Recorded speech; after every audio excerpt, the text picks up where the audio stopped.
Hello, friends, both old and new. I am John St. Baptiste, and this is Music Makes the People Come Together, where we share amazing and eclectic music with amazing and eclectic people, much like yourselves. This is this week's playlist, and as alluded to, but not necessarily caught on to, it's all about the blues. Something I love. La primer amor es la mier amor. We started off with the teaser, which was BB King's How Blue Can You Get? That was the introduction to the playlist. I always drop a teaser before the playlist, see if you can figure out what the playlist is all about. If you want to check out the curation on that song, go down to the description below. It's right down there. While you're down there, if you don't mind, hit that like button if you like this video or you like the songs. And share, subscribe, hit that notification bell, all that good stuff. But, yeah, one of my first loves was blues music. La primer amor es la mier amor, which means the first love is the best love. And while my first love was Mozart, by far, close second was just blues music in general. It's something I've always loved, something I've always enjoyed, something I've really always gotten into. And I'm not going to bore you with all the structural complexities of blues music and how it's played. I'm just going to talk about some great blues tracks, and if you would like some more information about blues music, please get back with me, and I will be happy to share a video about that. But first we're going to do, after the intro, Stranger in My Hometown. This is done by Elvis Presley. This is a very, very, very rare recording. Now, the song was originally done on Suspicious Minds, which came out in 1969. But this is a straight off the track recording that never got released until much after Mr. Presley had passed away. And, yeah, you ever want to hear Elvis say cocksucker? Because you get to right here. Really good.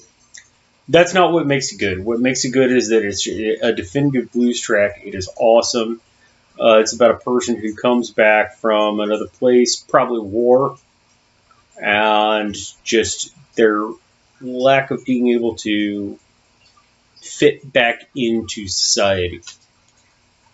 Blues is all about some very basic things. I mean, it takes its roots from gospel music, from bluegrass, from country, from traditional African music, and then we have all the different parts of the country that have very different blues music. Memphis blues is not the same as Delta blues, is not the same as Chicago blues, is not the same as New York blues, is not the same as St. Louis blues. Like, I could go on forever, but they all have that core element, and I hope with this playlist that comes through. So I hope you get that. And I hope it's expressed as well to you by me as it was expressed to me by the music first listening to it when I was a very young man. Next, we've got Hard Times by my man from the Delta, John Lee Hooker. Arguably one of the greatest guitarists of all time. I can't even fathom playing the way he does. And Hard Times, I mean, blues generally has certain themes, just like any genre of music does. And generally those themes in blues are, hey, shit sucks, but I'm going to get through it. Excuse my language. We broke up and I'm trying to get back with you. I want to get with you in the first place. And shit sucks and I can't get through it anymore. And that's not me oversimplifying concepts. That's just what a lot of blues music is about. It doesn't make it any better or worse. I mean, it's been a passion of mine since my youth. The blues and jazz are what got me into music, into playing music. So following that, we've got the Yardbirds doing Dust My Broom. Now, for those of you who are too young or don't have the music history background that I do, there was a band called the Yardbirds back in the 1960s. And these three guitarists, who you've probably never heard of, named Jeff Beck, Eric Clapton, and Jimmy Page, all came out of there. Highly influenced by blues music. And it's really cool because this is a definitive moment in British music history. Because this was when they were starting to take a lot of traditional American blues and make it their own. And this created so much music and so many bands. And there will be a video later this week that defines a question that a subscriber asked me that I really want to answer about blues and heavy metal. But we'll be getting into that later this week. Right now we're talking about this. It is an awesome song. It has a dual entrande, which a lot of blues does. A lot of people don't recognize that, or at least don't acknowledge it, that a lot of blues music, it's saying one thing and saying another thing at the same time. But Dust My Broom, it means I'm clearing all the garbage out of my house. Like, this is the I'm getting rid of you thing. But there's also an entrande that I'm sure that most of our older viewers will get, that I'm not going to explicitly say because I don't want this video to get banned or demonetized or whatever. Not that I'm monetized, but, hey, it might happen someday. Following that, we have something much more recent, and this is Coming Home by Leon Bridges. Now, this is some newer blues. It has a lot of influences from soul, a lot of influences from modern R&B, and this is off of the self-titled Coming Home album. Lewis Bridges is from Fort Worth. I think he's one of the greatest blues musicians out there. Man has a voice that I just can't even. His range is slightly limited, but it's absolutely amazing. He can hit every note properly. He's not Freddie Mercury, but then who the hell is? Not me, probably not you. That's just what I'm going to guess. After that, we're going very, very classic after all this new stuff. And this is the West Coast Blues by Blind Blake. Now, this recording, this is awesome. This actually comes off the original 78. Back from, if I remember correctly, 1931. This is a 78-inch recording. If you don't know what that is, please Wikipedia that shit. Because, 78s used to be the thing. And this is straight off the original 78. And here's some of the roots of what we call blues nowadays. And you can see the influence of ragtime. You can see the influence of vaudeville, country, bluegrass. And one of the really cool things about Blind Blake is he has a real mystery life. A lot of African Americans back in the first half of the 20th century didn't have really good records genealogically and so forth. Birth certificates were mixed up. If you're a baseball fan, check out Satchel Paige. He has 15 different birth dates or something like that. So this man's life is a real mystery. Like, even one of his closest collaborators thought he died 2 years before he actually did. And he's buried in Chicago now. But, he Blind Blake, man, check this shit out. It's good. Really good. After that, we're going to go a little more modern again. And this is a song that has been around for a long, long time. But this happens to be one of my favorite versions. And this is The Train Kept A Rollin' All Night Long by Aerosmith.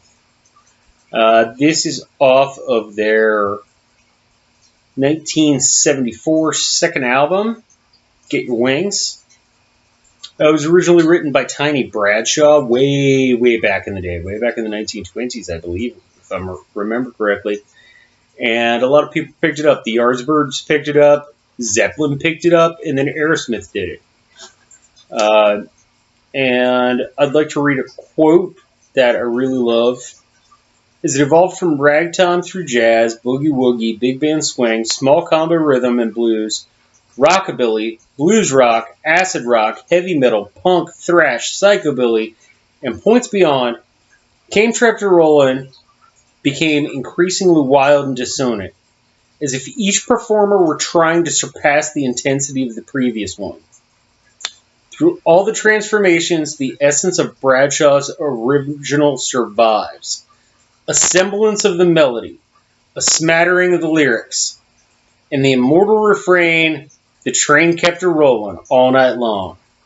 A cognate sexual metaphor for power and endurance. Like I said, there are 4 basic themes to most blues music. There are a few others, but those are the big ones. But check this shit out. It's a great track, and if you've never heard it, I feel for you, and fix that. Next we have my old man Miles Davis doing So What off of his album Kinda Blue. And this has the legendary saxophonist Johnny Coltrane playing with him. Now this is slow building musical jazz. This is it borders that line between jazz and art house jazz and blues, but I had to include it because it's such a sweet track. And I really hope you enjoy it. It moves me every time I hear it. We're going to move back into some more powerful stuff. I've got my man Screamin' Jay Hawkins, the original shock rocker. You think Alice Cooper did it first? You think Marilyn Manson did it first? You're an idiot. No. Screamin' Jay Hawkins. Man used to come out of a coffin to start singing. And this is his version of I Put a Spell on You. Now, I've stated before on some of the comment threads that this is not necessarily my favorite version of this song. I happen to like Nina Simone and Marilyn Manson's versions a little bit more. But this is great. This is considered one of the originals, and Bear Island Josh is the one who pointed out to me, like, this is his favorite, so I just wanted to give a shout out there. Now, my man Mr. Hawkins is originally from Cleveland, Ohio, state that I live in. And this is a man who has performed with The Clash, with Nick Cave. Like, Screamin' Jay Hawkins was the man. And this is an awesome track. It has so many double entendres about triple entendres. About control and sex and it's just great. I hope you enjoy it. After that, sticking with the Delta religious practices, we have Voodoo Child by Stevie Ray Vaughan. Stevie, you died too young. All I can say is, don't get in the chopper, Stevie! Sorry, that was my tasteless joke for this episode, but I kind of had to. No, Stevie Ray Vaughan is known throughout the world as one of the most legendary guitarists of all time. And he took and almost revitalized blues when it was something that was considered dead and gone back in the 1980s. So hearing him do this, and it's such a sweet track. So good.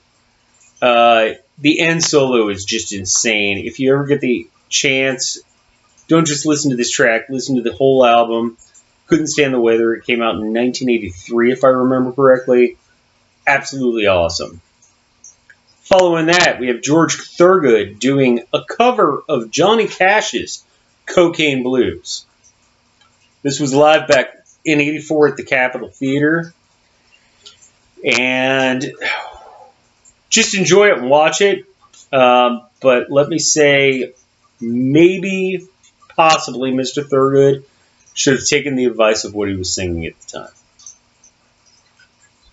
After that, we have Black and Blue by Louis Armstrong. Now we're getting softer here. This involved his entire All-Stars band, which includes the legendary Billy Kyle on piano. This was back in Berlin in 1965. The song was originally written by Fats Waller. I mean, that's the thing with a lot of blues music, with a lot of jazz music. Somebody wrote it, somebody reinterpreted it, did it their own way. And I don't think it takes away from it. If you take a piece and do it in your own manner, I think that actually says something about your own creativity and your own ability to shape something, as opposed to taking something and doing it exactly as it had originally been done. Finally, we're going to end this out with Joe Bonamassa, who is a modern blues artist. And this is You Left Me Nothing But the Bill and the Blues. It's off his Blues of Desperation album. Now, two cool things about Joe Bonamassa. For one thing, he is an absolutely legendary guitar player who is now making his own blues rock, which I love how genres have become crossed so much that my dream is that one day we'll just call music music. And that's what it will be. Not going to happen, but I can have my dream, right? But also, he has independently produced almost all of his albums. Completely independently produced them by his own stuff. Also, this is a kid who was playing live opening for B.B. King when he wasn't even 18 years old. So, he might be kind of good. Just a little bit. So, enjoy that music. If you would like, drop any thoughts you have about the music or the video, playlist, in the comments section down below. Also, while you're down there, if you want to be part of the huge surprise for January of 2020, then please, in the comment section down below, leave me 3 words. A city, real or imagined. A date, past, present, or future. In the comment section down below. Trust me, it'll pay off. I think you'll be very happy with it. So, I'm going to let you go enjoy the music. That is all in the description down below. As I asked before, hit all the good buttons on your way out. And in the meantime, while you're enjoying this music, please, PLUR,